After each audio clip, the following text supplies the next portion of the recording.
Je suis en train de faire une dalle d'entrée à l'accès du garage. Alors j'ai démoli l'ancienne dalle qui était vraiment très abîmée. J'ai terrassé sur une profondeur de à peu près 20 cm. Parce qu'il va y avoir 10 cm de béton et à peu près 10 cm de lâche dessus. Disons 8. Vous voyez l'épaisseur là de béton, c'est à peu près la règle métallique, c'est à peu près 10 cm. Au portail là,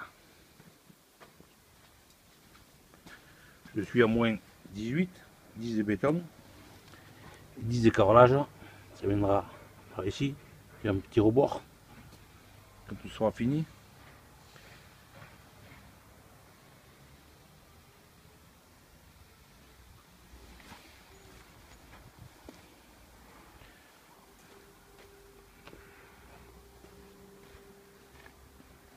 Alors voilà les outils qu'il vous faut à peu près, suivant s'il est dur ou pas dur. Là c'est un terrain sablonneux qui était bien tassé, mais malgré tassé parce que la voiture roulait quelques temps dessus, mais c'est pas dur. Ça part bien, sinon peut-être il vous faudra une pioche. Alors j'ai coffré les côtés de la dalle, une planchette fine, c'est juste pour arrêter le béton, des piquets que j'ai plantés avec un cours d'eau pour les aligner. Je vais visser par derrière une petite visseuse pour tenir le coffrage, car si on le met par devant, après avec le béton on ne peut plus enlever, ça casse tout. Alors j'ai coffré d'un côté, j'ai coffré de l'autre. Là-bas j'ai fait une tranchée parce que je vais poser un portail automatique roulant. Il va se déployer là-bas. Là j'ai fait un renfort de dalle côté du seuil de la fondation qu'il y avait. Il faut toujours renforcer la fin. Je mettrai aussi là-bas un petit raidisseur entre le portail.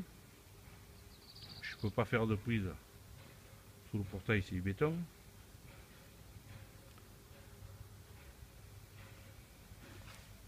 Je vais poser après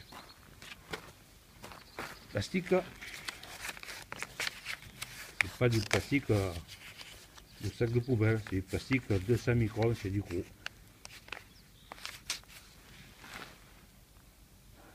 On va le poser sur le terrassement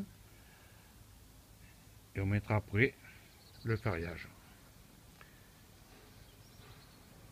Alors si vous voulez suivre, l'évolution, ben,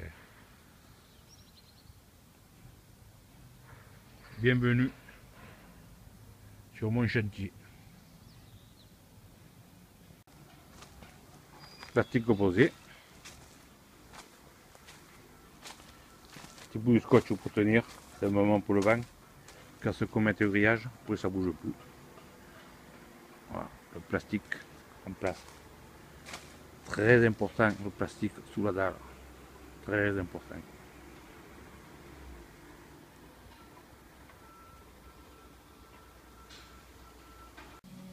Le grillage maintenant est posé.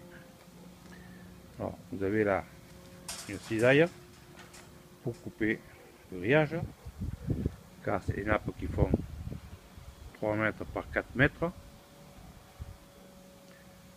Alors, comme il ne faut pas de largeur, on fait un recouvrement d'un carreau. Là, il y a un peu plus enfin, hein. Là aussi, il y a un peu plus. On recouvre d'un carreau de grillage. Il est posé. Maintenant, on va bien attacher.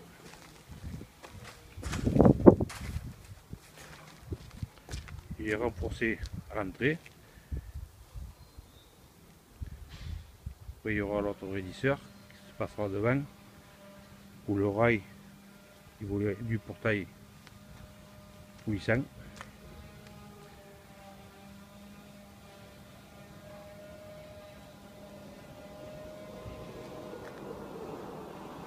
Pour attacher le grillage.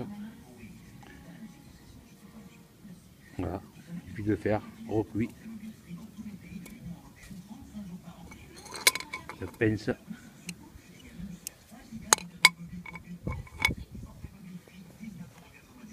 Alors là, vous avez l'alimentation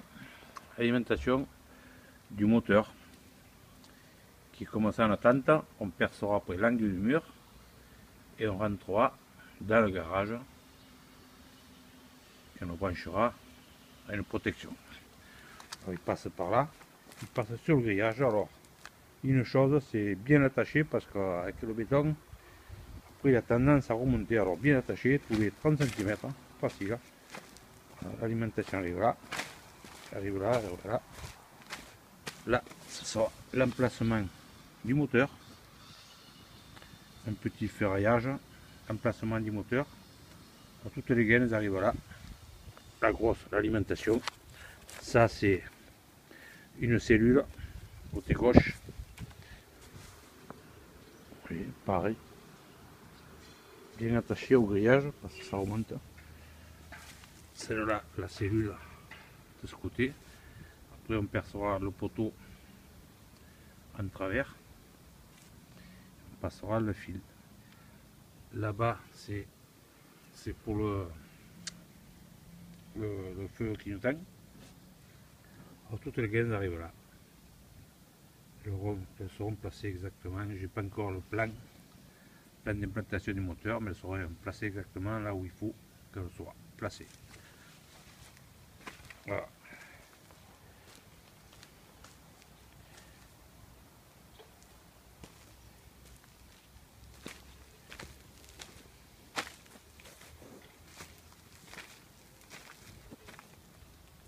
J'ai mis quelques barres, j'ai percé à 10 et j'ai planté à la résine des barres.